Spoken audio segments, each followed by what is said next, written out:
નમસ્તે, આજના સમાચાર જોઈએ તો એક મહિલાએ 17 વખત પ્રેગ્નન્ટ હોવાનું નાટક કરીને કરી છેતરપિંડી। આ વિશે વિગતવાર જોઈએ તો એક મહિલાએ 17 વખત ગર્ભવતી હોવાનો દોર કરીને કૌભાંડ આચર્યું હતું।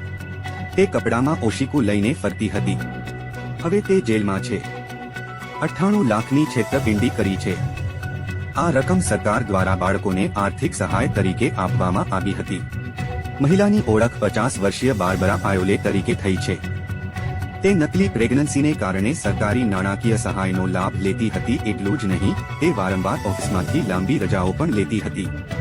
તે 2000થી આ ડ્રામા કરી રહી છે, એટલે કે મહિલા 24 વર્ષથી આવું કરી રહી છે।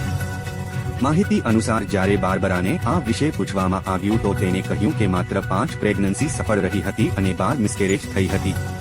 તેને કહ્યું કે તે છેલ્લે ગયા વર્ષે ડિસેમ્બરમાં ગર્ભવતી બની હતી। તેના પર પોલીસે કહ્યું કે તે ખોટું બોલી રહી છે। આ સમગ્ર 9 મહિના દરમિયાન પોલીસની નજર તેના પર હતી।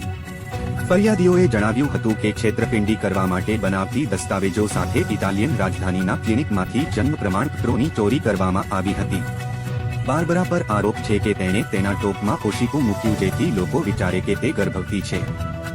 તેના 55 વર્ષીય પાર્ટનર ડેવિડ પિઝિનાટોએ પૂછપરછ દરમિયાન પોલીસને જણાવ્યું હતું કે તે સારી રીતે જાણે છે કે બાર્બરા ખરેખર ક્યારેય ગર્ભવતી બની નથી। આવી સ્થિતિમાં પોલીસ તેની ફરીથી પૂછપરછ કરી શકે છે।